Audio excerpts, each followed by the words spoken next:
ils ont créé une allégeance pour les Wanderers dans le MG2. Oh merde, ils auraient mieux fait de leur créer une personnalité. Ah ouais. Bonjour à tous. Salut. Alors aujourd'hui, nouvelle blabla apéro. Nouveau blabla apéro, un peu en retard. Bon, est-ce qu'on a besoin d'être en avance ou en retard? Bah, enfin, en tout cas, on n'est pas à l'heure, quoi. Parce que ce dont on va parler aujourd'hui, c'est Shadespire. Et Shadespire, ça fait déjà quelques semaines que c'est sorti. Oui, bah on est obligé de vous dire quelques semaines parce que c'est pas quand la vidéo va sortir. Donc très bon jeu. Pour ma part, j'ai essayé. Toi, qu'est-ce que tu attendais en fait de ce truc-là? Parce que moi, j'en attendais beaucoup en fait avant la sortie. Alors moi, il y a deux choses. La première, c'est que quand on nous annonce un jeu de société Game Workshop, plus ou moins jeu de société, je me méfie. Oui. C'est-à-dire que j'ai tendance à croire que c'est du petit merchandising de pacotille, un petit truc sorti vite fait pour faire du fric. Oui. Et donc ça, c'est le premier élément. Deuxième élément, on nous sort ça comme un jeu de société, on va l'appeler comme ça, hein, de tournoi. Oui, ultra compétitif. Optimisable. Le jeu ultime de compétition. Voilà, comme ultime, quelque chose comme ça. Alors ça m'interloque, ça m'interpelle. Tu te dis, il se la pète plus que plus, gars. Oui, et du coup, tu l'as, toi. Ouais. Moi, j'ai pas encore essayé. Je vais essayer de pas trop me spoiler, parce que j'ai envie d'être surpris aussi par le jeu. Bah, je te spoil. Mais du coup, il y a un truc que j'ai envie de savoir, déjà. Le plateau est tout petit. C'est des gros hexagones, là, je crois. Ouais, ouais, ça. À quel moment l'ultra compétitif tournoyeux machin se met en place sur un aussi petit plateau avec autant peu de mouvements stratégiques? Bah en fait, t'en as deux plateaux. Déjà, en fait, tu choisis ton plateau. Tu choisis ton plateau et ta phase de plateau et tu choisis le positionnement en fait de ton plateau par rapport à l'adversaire. Par exemple, moi, je vais jouer le premier, je vais poser mon plateau et toi, tu vas poser ton plateau, mais comme tu veux par rapport au mien. Il y a des règles. Ah, on peut faire un L, un T, un machin. Exactement. Okay. Et vu que tu te déploies pas comme tu veux, il y a des points de zone de déploiement en fait sur les plateaux qui sont pas pareils par rapport à quelle phase tu choisis. Eh bien, il y a une posture stratégique par rapport à tel type de bande et quel type de deck tu as construit. Donc deck, ça va être donc les pouvoirs que tu peux enclencher, donc ça veut dire soit les subterfuges, soit la majoration, soit ton deck d'objectifs, où tu vas remplir des objectifs.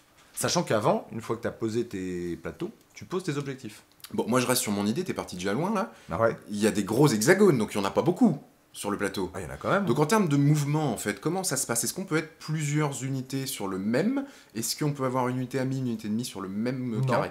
Non, parce que de toute façon, une de tes figurines prend toute la place d'un hexagone. D'accord. Donc, non, on peut pas être à deux sur, on va dire, un même hexagone d'une plaque.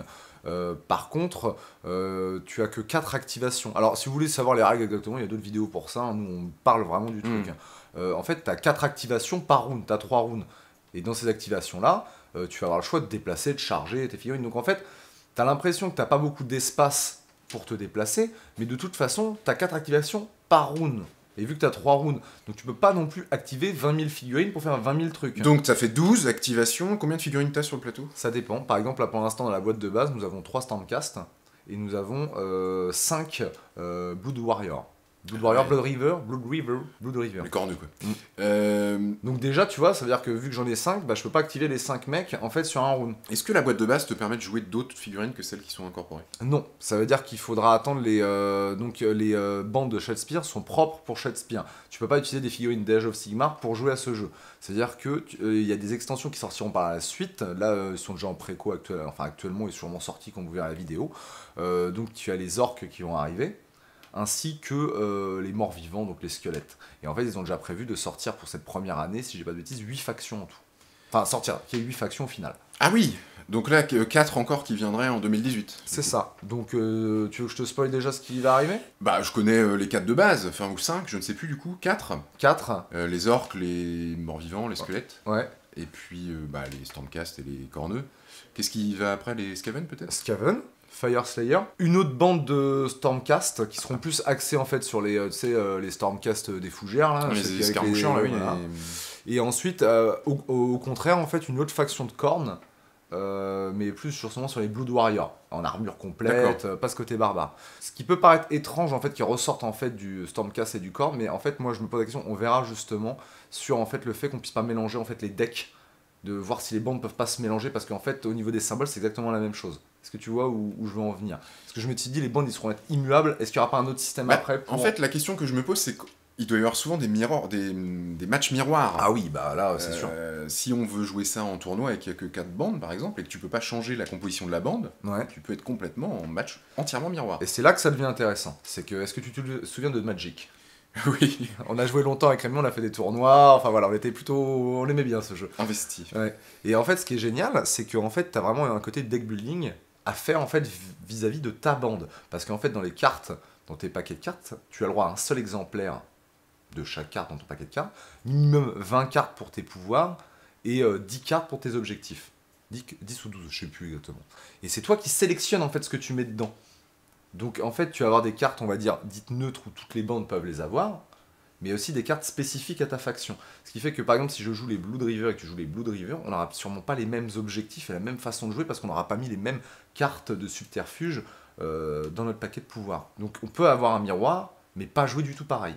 Quelle est la rejouabilité du coup du deck building avec la boîte de base? Avec la boîte de base, alors il y a souvent Quelle des- marge tu as en fait pour créer ton deck quoi? Bah, en fait, tu as une grosse marge. Après, ça dépend à quel niveau en fait tu as une lecture du jeu. Parce que y a des gens qui ont dit il y a un gros renouvellement. Moi, je suis d'accord sur le jeu. Par contre, au niveau du deck building, moi j'ai tendance en fait à quand je commence à voir un truc qui marche, je commence à en abuser. Puis vraiment, je rentre en fait vraiment ce système de jeu. Mais par contre, ce qui est intéressant, c'est avec les extensions, tu auras en fait des nouvelles cartes qui vont sortir même neutres. C'est pour ça que là, c'est intéressant sur un plan marketing de la part de Game Workshop.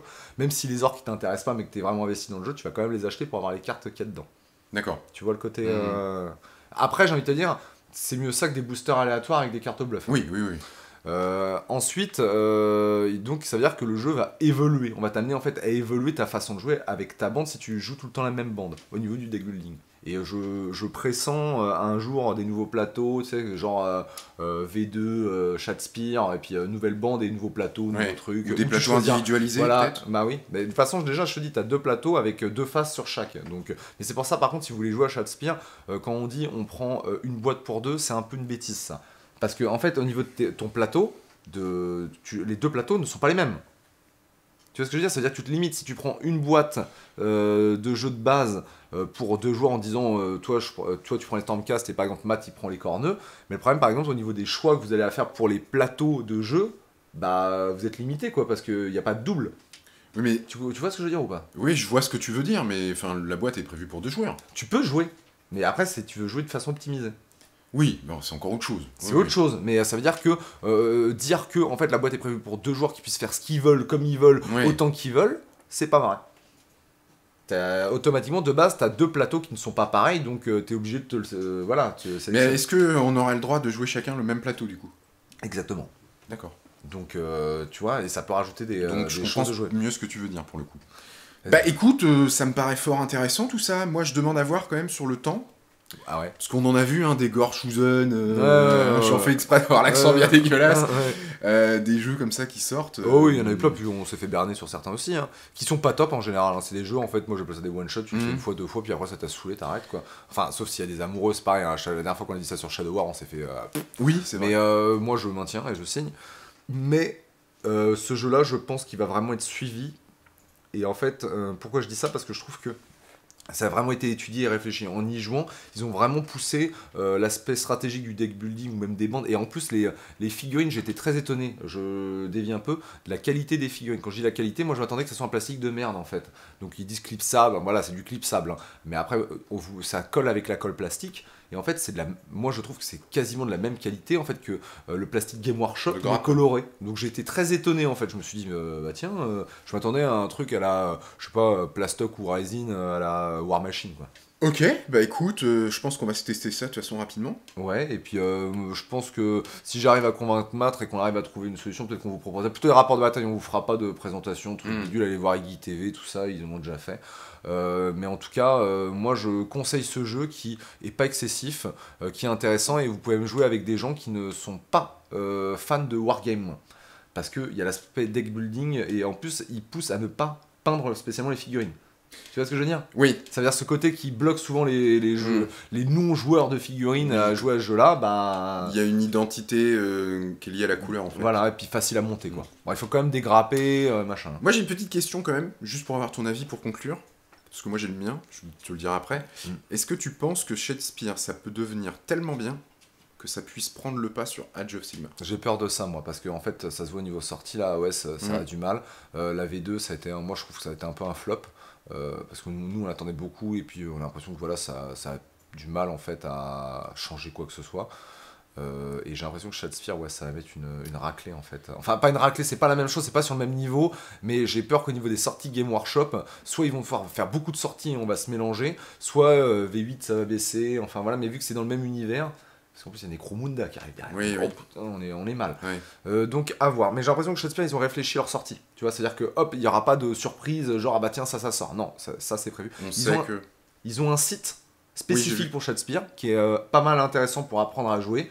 Donc ça c'est très bien. Et qu'est-ce que je voulais dire d'autre bah je sais plus, mais c'est pas grave. Non, bah, moi je vais te le dire, moi aussi Ouais. je pense que Shadesphere peut prendre le pas assez rapidement. En tout cas, d'un point de vue commercial, je pense que c'est plus facile de sortir des cartes Oui. régulièrement que des nouvelles fixes sculptées avec Oui, des profils, oui, oui. etc. Et Après, je suis pas, comment dire, alarmé, hein. Je suis loin ah non, d'avoir non, peur non. pour mon petit jeu. Ah non, D'amour, c'est- mais... c'est sûr que non. Ah tiens, puis les bandes de Shadesphere, tu peux les jouer en fait à Age of Sigmar. Ils ont des coups en points. Pas D'accord. dans la boîte de base, mais en fait tu peux trouver sur le site Game Il Workshop y a des War des Scrolls, coups en peut-être. points, il y a des War Scrolls spécifiques, machin. Vous le ferez pas, mais c'est possible. Bah écoute, c'est bien, c'était une bonne petite présentation. Moi qui voulais pas être spoilé, tu as détruit mon âme. Bah Merci. ouais, mais c'est comme ça, bah t'as qu'à être baladé sur YouTube et sur les forums, c'est tout. Allez, on vous embrasse. À plus.